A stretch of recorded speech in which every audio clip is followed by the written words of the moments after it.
Welcome everyone. आज हम पढ़ेंगे संस्कृत प्यूषम क्लास 7th का 10th पाठ निम्बतरो साक्ष्यम निम्न नीम के पेड़ की गवाही।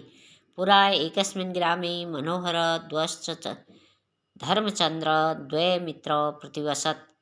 पुराने समय में एक गांव में दो मित्र धर्मचंद्र और मनोहर निवास करते थे। तो विदेशात धनं अर्जित्यत्वान् नीतवन्ते। वह दोनों विदेश से बहुत सारा धन कमा कर लाए। तो विचारिवंतो यद ग्रहे इदं धनं सुरक्षितम न स्यात्। उन्होंने आपस में विचार किया कि यह इतना सारा धन घर में सुरक्षित नहीं रहेगा। एव विस्मृत्य तद धनम एकस्य वृक्षस्य मूले गर्त विभाग निक्षिप्तवन्तो। ऐसा विचार कर उन दोनों ने आपस में सोच कर ऐसा विचार कर उस धन को एक नीम के पेड़ के नीचे गड्ढा खोद कर डाल दिया। द्वयोर मध्ये परस्पर मैतक्यम अभवत। उन दोनों के बीच में बहुत प्रेम भाव था। यत यस्मै आवश्यकता भविष्यति सह अपने सह आगत्य निष्कास्यति। अतः ऐसे में कोई भी संभावना ऐसी नहीं थी कि कोई धन को निकाल लेगा। मनोहर सरल सत्यनिष्ठ आचासीत। मनोहर सत्यनिष्ठ और सरल था, किंतु धर्मचंद्र अति चतुर छद्म बुद्धिश्च आसीत। लेकिन धर्मचंद्र बहुत चतुर और छल बुद्धि वाला था। धर्मचंद्र अन्येद्यु निबभ्रत गत्वा सर्व धनम आहर्तवान। धर्मचंद्र अगले एक दिन में गया, एक रात्रि में वहाँ गया और धन को सारा निकाल कर ले आया। ततश्च धर्मचंद्र मनोहर अवोचत। तब एक दिन वह धर्मचंद्र मनोहर से बोला, मित्र चल तू किश्चित धनम आहर्तवान। मनोहर चलो कुछ धन निकाल कर लाए, जबकि वह पहले ही उसको निकाल कर ला गया था।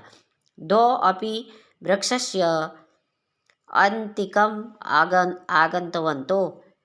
वह दोनों वृक्ष के बिल्कुल नज़दीक आ गए। तत्र धनम नासीत। उन्होंने धन वहाँ खोदा तो धन नहीं था। धर्मचंद्र मनोहर आक्षिप्तवान यत्नेन धनम गृहतम इति। वह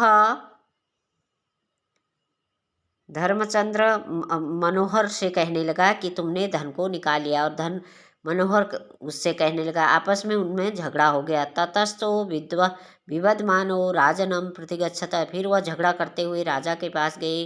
द्वयो विवादो श्रुत्वा राजा अब्रीवत। दोनों का विवाद सुनकर राजा बोले, भवतु नाम स्वनिम्ब वृक्षस्य साक्ष्यम अवाप्य एव कश्चित निर्णय भविता। हे महानुभावों, यहाँ पर यह इसका निर्णय नहीं होगा। निम्ब वृक्ष की यदि गवाही देगा तो वहीं पर ही जाकर इसका निर्णय होगा। सत्यनिष्ठ मनोहर विचारितवान यद इदमेव समीचीनम। अब जो मनोहर था वह तो सत्यनिष्ठ था, वह चालाक नहीं था। वह सोचने लगा ऐसे कैसे होगा। निम्बतरो असत्यं न भक्ष्यति। और वहाँ पर जाके इसका हमें हल मिल जाएगा, ऐसा उसके मन में विचार आया, क्योंकि वह सोचने लगा नीम का पेड़ तो असत्य नहीं बोलेगा। धर्मचंद्र प्रसन्न आसी। धर्मचंद्र प्रसन्न हो गया, क्योंकि उसको लगा कि वो तो कुछ बोलेगा नहीं, पेड़ है।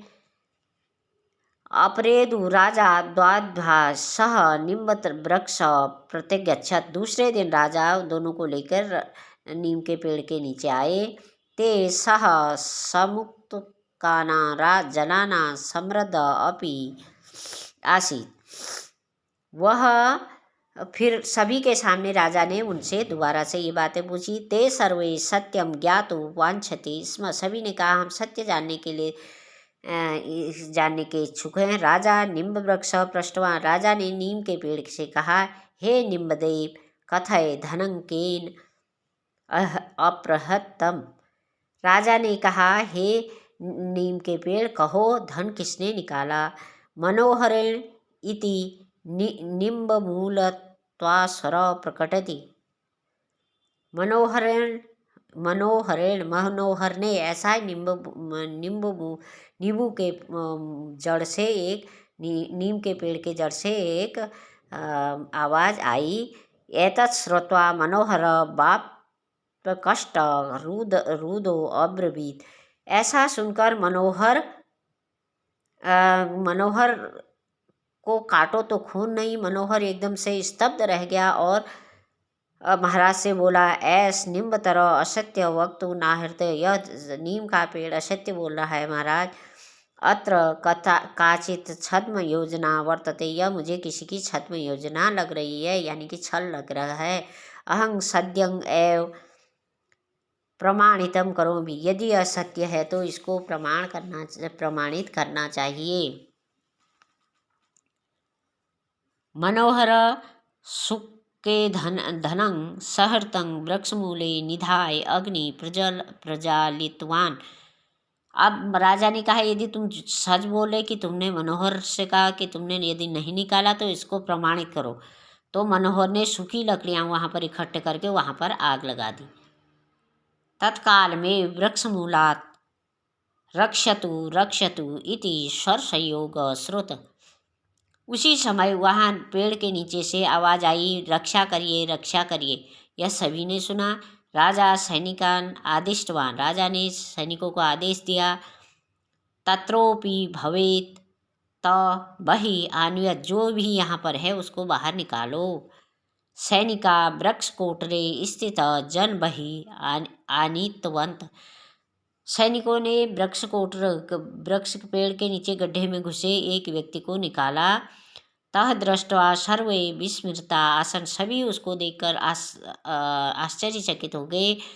यतो ही सह धर्मचंद्रस्य वृद्ध पिता आसीत्। वह धर्मचंद्र का बूढ़ा पिता था। राजा सर्वम अपि ज्ञातव्य। राजा को सब कुछ समझ में आ गया। सह पितरं पुश्च कारागारे निक्षिप्तवान। उन्होंने पिता पुत्र को कारागार में डाल दिया। अपि च तत्सर्व धनं सुपरस्कारं मनोहराय समर्प्य तो साजितवान। और राजा ने उस सारे धन को मनोहर को प्रदान कर दिया, सारा धन उनको दे दिया।